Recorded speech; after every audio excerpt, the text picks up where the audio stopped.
کی جائیں, اللہ کی آیات تلاوت کی جائیں. وہ اونڈے گنگے بہرے ہو کر نہیں گرتے, نصیحت کو سمجھتے ہیں اور کہتے کیا ہے, ربنا ہب لنا من ازواجنا ذریاتنا قرۃ اعین, اللہ ہماری اولاد کو اور ہماری بیویوں کو ہماری آنکھوں کی ٹھنڈک بنا. آپ کو محبوب, ایک باپ کو کیا چیز محبوب ہوتی ہے؟ اولاد محبوب ہوتی ہے جی. اور آقا علیہ السلام نے کیا فرمایا, خوش قسمت ہے وہ شخص جس کو اللہ نے دنیا میں نیک وفا شعار زوجہ عطا کی. پھر دوسری جگہ حضور نے فرمایا وفا شعار نیک زوجہ دنیا کی دولت ہے, متاع ہے. قرآن مجید میں اللہ فرما رہا ہے کہ جو لوگ قرآن کو سمجھتے ہیں وہ اللہ کی بارگاہ میں دعا کرتے, مولا ہماری اولادوں کو, ہماری بیویوں کو ہماری آنکھوں کی ٹھنڈک بتا. اب عرب میں کیا ہے, عرب میں گرمی ہوتی ہے, سخت گرمی ہوتی ہے. یہ جو سیزن چل رہا ہے نا, نومبر دسمبر جن فیب مارچ تک, یہ وہ لوگ بڑی بے چینی سے انتظار کرتے ہیں کہ ٹھنڈا مہینہ آئے, ٹھنڈا سیزن آئے, ہم سکون سے رہیں, ورنہ گرمی اب تو ماحول ہی بدل گیا, نہیں اس دور کی بات ہے. تو ٹھنڈک ان کے لیے ایک ایسی نعمت تھی. وہ کلاس میں نے ایک حدیث پڑھی آپ کے سامنے, آقا علیہ السلام کے ساتھ محبت کی, حضور کے ساتھ مسند امام احمد کی حدیث تھی. آقا علیہ السلام کے ساتھ محبت اور تعلق کا ایک فرمان کہ آپ کے حضرت ابو ہریرہ رضی اللہ تعالیٰ عنہ سے مروی فرمایا, حضور سے محبت تمہیں ہر شے سے عزیز ہونی چاہیے, حتیٰ کہ تمہیں وہ چیز, وہ شربت, وہ پانی جو انتہائی پیاس کی حالت میں تمہیں دیا جائے اور تم کہو نہیں مجھے بڑی سخت ضرورت ہے لیکن اس سے بڑھ کر میں حضور آپ سے پیار کرتا ہوں. ماں باپ آگ اولاد تو الگ ہو گئے نا, وہ تو الگ حدیث ہے, یہ الگ مضمون. یعنی تمہیں جس چیز سے محبت ہو, جس چیز کی شدید طلب ہے اور تمہیں ضرورت ہے, وہ پیش کی جائے, آپشن دیا جائے, یہ لے لو یا حضور کی محبت لے لو, کہے گا میں ان کو پھینکتا ہوں, آقا کے جوڑوں کا غلام ہوں, حضور کی محبت مجھے ہر شے سے عزیز ہے. ٹھنڈک. تو یہاں کیا فرمایا, میری بیویوں کو, ہماری اولادوں کو آنکھوں کی ٹھنڈک بنا.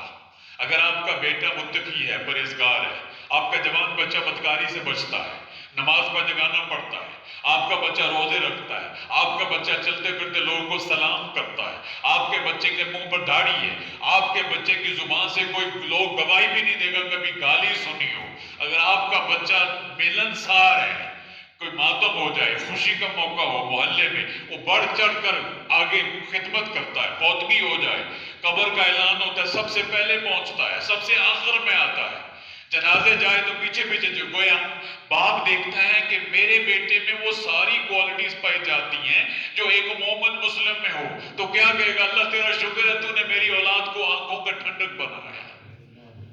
اور اگر آپ کی بیوی آپ کی غیر موجودگی میں آپ کی عزت کی علامت ہے, آپ کی عصمت کی حفاظت ہے, چار دیواری میں آپ چلے گئے, سفر پر ہو, پردیس میں چلے گئے, آپ کی عزت اس نے سنبھالی ہے, اپنی عزت کی حفاظت کی ہوئی ہے, وہ گھر پر آپ کی کمائی کو آپ کی امانت سمجھ کر اللہ رسول کی حدود میں رہ کے خرچ کرتی ہے, فضول خرچ نہیں کرتی. غربت آ جائے, تنگی آ جائے, وہ کہتے ہیں نا کہ بیوی کا اصل مقام اس وقت پتہ چلتا ہے جب کوئی تنگی آئے, غربت آئے یا بیماری آئے, تو پتہ چلتا ہے آپ کی زوجہ آپ کے ساتھ کتنی مخلص ہے, اس وقت صحیح پتہ چلتا ہے. بات چل نکلی بڑی پیاری, مجھے آقا علیہ السلام کا ایک عمل تھا جی, سیدہ خدیجہ کو سیدہ عائشہ صدیقہ سے مروی ہے, بہت پیارا. آقا علیہ السلام نے پہلی شادی, پہلا عقد کن سے فرمایا تھا؟ سیدہ خدیجہ کبریٰ رضی اللہ تعالیٰ عنہا سے. اور یہ کہاں ہوا تھا؟ مکہ المکرمہ میں. اور جب تک سیدہ خدیجہ حیات رہی حضور نے دوسری شادی نہیں کی جی. اولاد بھی ساری آپ ہی سے ہوئی اچھا. اب سیدہ خدیجہ کبریٰ کا وصال ہو گیا, حضور علیہ السلام ہجرت فرما کر مدینہ طیبہ آ گئے. مدینہ طیبہ آئے, آپ نے اور نکاح فرمائے. آخر میں سیدہ عائشہ صدیقہ آپ کے عقد میں ہیں.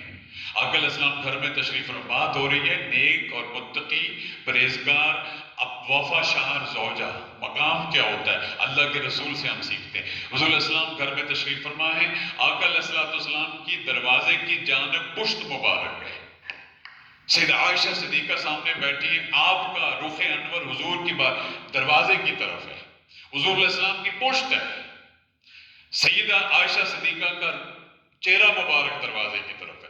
دروازے پر ایک خاتون آواز دیتی ہے کچھ کسی کام سے, آقا علیہ السلام چونک کر پیچھے دیکھتے ہیں.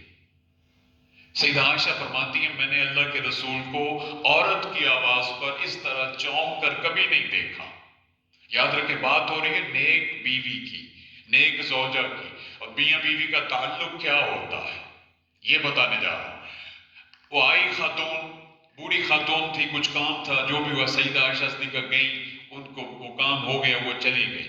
سیدہ فرماتی ہیں مجھ سے رہا نہ گیا, میں نے حضور سے پوچھا یا رسول اللہ صلی اللہ علیہ وسلم, عورت کی آواز پر اللہ کے رسول کو اس طرح چونک کر میں نے پہلی مرتبہ دیکھا ہے, اس میں کیا تھا؟ حضور علیہ السلام نے فرمایا عائشہ وہ جو خاتون آئی تھی جب اس نے آواز دی, اس کی آواز میری ختیجہ سے ملتی تھی, جب وہ آئی تو مجھے لگا میری ختیجہ آ گئی.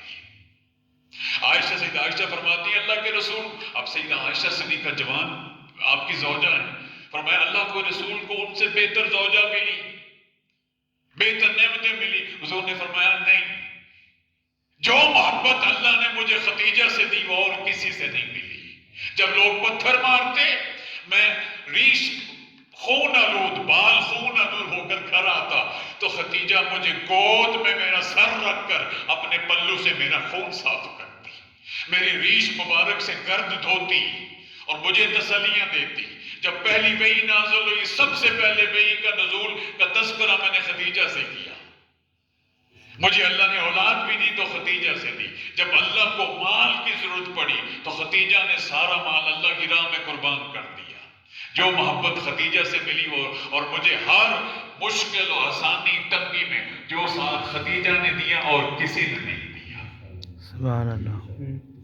زمانہ گزر گیا, ایک آواز پر حضور علیہ السلام چونک جاتے ہیں. یہی قرآن مجید کے حَبْ لَنَا مِنْ أَزْوَاجِنَا ذُرِّيَّاتِنَا قُرَّةَ أَعْيُنٍ, وہ دعا مانگتے مولا میری اولاد کو, میری بیویوں کو آنکھوں کی ٹھنڈک بنا. اور آگے جہاں پہ یہ مضمون ختم ہوتا ہے کمال ہو گیا خدا کی قسم. اللہ فرماتے لوگوں دعا مانگا کرو, ہم اولاد ہیں اور صاحب اور وَجْعَلْنَا لِلْمُتَّقِينَ إِمَامًا, اور ہمیں متقین نہ بنا, متقین کا امام بنا. سبحان اللہ. امام کون ہوتا ہے؟ جو آپ میں ہم سے سب سے بہتر ہو, اس کو ہم بھائی امامت کے فرائض میں سب سے پہلا کیا کام ہوتا ہے؟ کردار پاک ہو, بارش ہو, معلم ہو, قرآن مجید سب سے اچھا پڑھنے والا ہو, ساری کوالٹیز ہوں, لیکن سب سے اعلیٰ افضل کیا چیز دیکھی جاتی ہے؟ صاحب کردار ہو, اس کے کردار پر کوئی داغ نہ ہو, وہ امامت کے لائق ہے. یہاں اللہ فرماتا ہے صرف یہ نہ مانگو کہ میری اولاد کو میری آنکھوں کی ٹھنڈک بنا, میری بیویوں کی محبت سے ہمیں ٹھنڈک پہنچا. یہ مانگو مولا ہمیں متقی بنا, نہیں متقین کے اس لیول پر پہنچا جہاں متقین کے بھی امام بن جائیں. وَجْعَلْنَا لِلْمُتَّقِينَ إِمَامًا. اور سورہ حجرات میں اللہ نے کیا فرمایا؟ إِنَّ أَكْرَمَكُمْ عِندَ اللَّهِ, تم میں سے اللہ کی بارگاہ میں چودھری وہ ہے, اکرم وہ ہے, افضل وہ ہے, اتقاکم, جو سب سے زیادہ تقوی دار اور پرہیزگار ہے. سیدنا فاروق اعظم سے کسی نے پوچھا رضی اللہ تعالیٰ, امیر المومنین تقوی کیا ہے, پرہیزگاری کس کو کہتے ہیں؟ آپ فرماتے ہیں تم کہیں جا رہے ہو, خاردار جھاڑیاں ہیں, کانٹے دار جھاڑیاں ہیں, اور درمیان میں چھوٹی سی پگڈنڈی ہے, تم نے اس پگڈنڈی پر چل کر کھیت کو کراس کرنا ہے, اور اپنے دامن کو کانٹوں میں الجھے بغیر تم وہ کھیت کراس کر جاؤ, اس کو تقویٰ کہتے ہیں. تو آج کے سبق سے کیا سیکھنا ہم نے؟ جب قرآن مجید کی آیت کی تلاوت کی جائیں تو اندھے گونگے بہرے ہو کر گرنے سے مراد اگنور نہیں کرنا چاہیے, فکر کرنا چاہیے. اور جو لوگ ایسا کرتے ہیں وہ ان کی دعا کیا ہوتی ہے اللہ کی بارگاہ سے؟ مولا ہماری اولادوں کے ذریعے, ہماری بیویوں کے ذریعے ہمیں آنکھوں کی ٹھنڈک بنا. اولاد آپ کی متقی پرہیزگار ہے, آپ کی بیویاں متقی پرہیزگار ہے, اور جب ہوں گی جب خود آپ متقی پرہیزگار ہو, آپ کا گھر جنت ہوگا یا نہیں ہوگا؟ ہوگا. آپ کے گھر میں برکت ہوگی یا نہیں ہوگی؟ آپ کے گھر میں سکون ہوگا یا نہیں ہوگا؟ بے برکتی بے سکونی جب ہوتی ہے جب اولاد کی طرف سے ایشو آ جائے، زوجہ کی طرف ناشکری بات. چلتے چلتے ایک اور بات ذہن میں آ گئی. سیدھا اسماعیل یہ مجھے قبلہ ڈاکٹر صاحب نے ابتداء بڑے 30 برس پہلے ہمیں سمجھائی تھی. جناب اسماعیل علیہ السلام کے بارے میں، جب سیدنا اسماعیل، آپ جانتے ہیں مکہ المکرمہ میں آپ کو پڑھا چکا ہوں، چھوڑ کر چلے گئے تھے ملک شام ابراہیم علیہ السلام. تو جب آئے پھر آتے جاتے رہتے تھے. 1 سال آئے تو سیدنا اسماعیل علیہ السلام نے شادی کی ہوئی ہے. گھر آئے، اسماعیل علیہ السلام کہیں گئے ہوئے تھے اپنے کام کاج کے لیے. تو گھر آئے، جو زوجہ تھی پوچھا، تعارف نہیں کرایا کہ میں کون ہوں، پوچھا گھر کا گزر بسر کیسے ہو رہی ہے. وہ خاتون کہتی ہے بہت تنگی ہے، بڑے عجیب حالات ہیں. انتہائی ناشکری کا مظاہرہ کیا. چلنے لگے ابراہیم خلیل اللہ تو فرماتے ہیں کہ جاتے ہوئے وہ خاتون پوچھتی آپ جا رہے ہو کوئی پیغام ہے؟ تو ابراہیم علیہ السلام نے فرمایا ہاں، اسماعیل آئے تو اس کو کہنا اپنی گھر کی چوکھٹ بدل ڈالنا. اسماعیل علیہ السلام آئے تو والد محترم کی خوشبو سونگھ کے سمجھ گئے. پوچھنے لگے کہ وہ بزرگ آئے تھے. جب اس خاتون نے حلیہ بتایا تو اسماعیل علیہ السلام فرماتے ہیں کو نصیحت کی. ہاں میں نے کیا کر رہا ہوں؟ نصیحت ہے قرآن. نصیحت کی، پیغام دے گئے گھر کی چوکھٹ کو بدل لو. اسماعیل علیہ السلام نے فوراً اس خاتون کو طلاق دی تھی. پھر آپ نے شادی کی، دوسرا عقد فرمایا. پھر اسی طرح آنا جانا لگا رہتا تھا. آئے تو اسی طرح اسماعیل علیہ السلام گھر میں نہیں تھے، آ کر بیٹھے، اس خاتون سے حال چال پوچھا. اس نے کہا اللہ کا بڑا شکر ہے، بڑا کرم، اللہ پاک کا جس حال میں رکھے اس کا کرم ہے، اس کا فضل ہے. تنگی ہو جو بھی ہو، ہم میاں بیوی انتہائی خوشحال ہے، الحمدللہ رب العالمین. تو جب جانے لگے تو وہ خاتون پوچھتی ہیں کوئی پیغام؟ آپ جا رہے ہو تو میں کیا کہوں؟ تو کہنے لگے اسماعیل آئے تو میرا حلیہ بتا کے کہنا ہے اس حلیہ کا بابا آیا تھا، کہہ کے گیا اس چوکھٹ کو تھام کے رکھو. جب آئے اسی طرح اس خاتون نے جب پیغام سنایا تو اسے نصیحت کیا کی تھی؟ نصیحت یہ کر کے گئے ہیں کہ اسماعیل جو چوکھٹ تمہاری گھر کی ہے اس کو سنبھال کے رکھنا. وہ سمجھ گئے یہی تو پیغام ہے جس سے آگے مجھے نسل چلانی ہے. اور وہ نسل پاک کہاں پر آ کر آئی؟ آقا علیہ السلام کی بارگاہ میں. حضور علیہ السلام اور وہیں سے آپ ہی کے صلب سے چلتے ہوئے نور نبوت، صرف آپ جانتے ہو سیدنا اسماعیل علیہ السلام کی نسل پاک صرف حضور علیہ السلام کو نبوت کا اور نبوت کا خاتمہ بھی اسی نسل پاک پر آ کر آقا علیہ السلام پر کیا گیا. اللہ کی بارگاہ میں دعا ہے اللہ ہمیں قرآن مجید کو سمجھنے کی توفیق عطا فرمائے. کوئی ذہن میں سوال آتا ہے تو کر لیں، نہیں تو پھر دعا کر لیتے ہیں. میں ایک بات کہوں آپ کو، سید الانبیاء والمرسلین وخاتم النبیین، اللہم صلی علی نبینا محمد وعلی آلہ وصحبہ وبارک وسلم. اللہ تیری بارگاہ میں حاضری قبول فرما. رب کائنات قرآن مجید پر تفکر ہم نے کیا، اس پر پڑھنے پڑھانے میں کوئی غلطی کوتاہی ہوگی اسے معاف فرما. ہماری اس خدمت کو اپنی بارگاہ میں قبول فرما. ہمیں پڑھنے پڑھانے کا شعور عطا فرما. اللہ اس میں برکت نصیب فرما. اس کے تصدق سے ہمیں ہمارے ضرائر اور قبائل معاف فرما. اللہ جتنے بچے بزرگ بیٹھے سب کی خیر، سب کے گھروں کو برکتوں سے بھر ڈال یا رب العالمین. آقا علیہ السلام کی امت کو عروج عطا کر. فلسطین کے مسلمانوں کو، مجاہدین کو اللہ امت مسلمہ کو ان کا دست بازو بننے کی توفیق عطا فرما. ان کو قوت دینے کی توفیق عطا فرما. دین دشمن طاقتوں کو نیست و نابود فرما. یہودی صہیونی طاقتوں کو روئے زمین سے خاتمہ فرما. حضور کی امت کو عزت عطا فرما، عروج عطا فرما، سلامتی عطا فرما یا رب العالمین. جو مریض ہیں شفا کاملہ عطا فرما.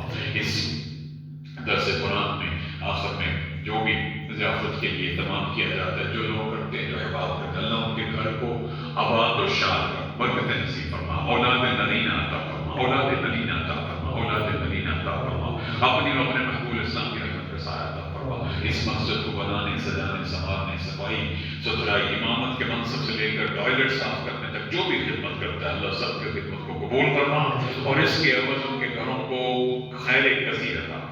اللهم اغفر لنا ولوالدينا وازواجنا ذرياتنا شيوخنا جميع المؤمنين والمؤمنات ان الله وملائكته يصلون على النبي يا ايها الذين امنوا صلوا عليه وسلموا تسليما. اللهم صل على نبينا محمد وعلى اله وصحبه وبارك وسلم. ربنا تقبل منا انك انت السميع العليم، تب علينا يا رب انك انت التواب الرحيم.